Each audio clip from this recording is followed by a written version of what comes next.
అజిత్ కుమార్ అనే ఒక సామాన్య మనిషిని తమిళనాడు పోలీస్ ఫేక్ కస్టడీలోకి తీసుకొని ఈరోజు కొట్టి చంపేశారు. కేవలం ఒక 8 తులాల బంగారం దొంగతనం చేశాడేమో అన్న అనుమానంతో కొట్టి చంపేశారు. రెస్పెక్టెడ్ జడ్జ్ ఎస్ఎం సుబ్రహ్మణ్యం మాత్రం ఎటువంటి పార్షియాలిటీ లేకుండా కేసును చూస్తున్నారు. ఇది పోలీస్ ఆర్గనైజ్డ్ క్రైమ్ అని చెప్పి డిక్లేర్ చేశారు ఆయన. The state has killed its own citizen అంటున్నారు ఆయన. వీడియో చూస్తున్న వాళ్ళందరికీ చెప్తున్నాను, ఇది కేవలం తమిళనాడు ప్రాబ్లం మాత్రమే కాదు, ఇదే మనందరికీ వార్నింగ్. మన స్టేట్ కి ఏదో ఇమ్యూనిటీ ఉన్నట్టు మాత్రం యాక్ట్ చేయొద్దు మీరు. గుంటూరులో దళితుల్ని కొట్టి చంపడం గురించి మనం విన్నాం. విజయవాడలో పోలీసులు చేస్తున్న ఎన్కౌంటర్స్ గురించి కూడా విన్నాం. ఈ రోజు తమిళనాడులో అజిత్ కి జరిగింది. రేపు మన స్టేట్ లో మనకి తెలిసిన వాళ్ళకి జరగచ్చు.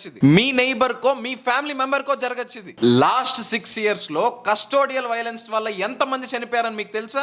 490 మంది చనిపోయారు. ఎటువంటి కోర్ట్ ట్రయల్ లేకుండా 490 ఫ్యామిలీని డిస్ట్రాయ్ చేశారు. మన దేశంలో కస్టోడియల్ వైలెన్స్ అనేది కొత్త పదం కాదు. సిగ్గుపడాలి మనం అలా మాట్లాడుతున్నాను. ఇంత పెద్ద నిజాన్ని వీడియో తీసి బయట పెట్టినోడు కూడా ప్రొటెక్షన్ కోసం అడుక్కున్నాడు, బయట దాంకున్నాడు. ఇది సిస్టమ్ కే పెద్ద షేమ్. ఇది కాపాడాల్సిన పోలీసులే చంపేస్తున్నారు. కోర్ట్స్ లో జస్టిస్ జరుగుతుందంటే కొన్ని ఏళ్ల పాటు లాగుతారు దీన్ని. క్రైమ్ చేసినోడికి పనిష్మెంట్ పడే లోపలే వాడు చచ్చిపోతున్నాడు న్యాచురల్ డెత్ తో.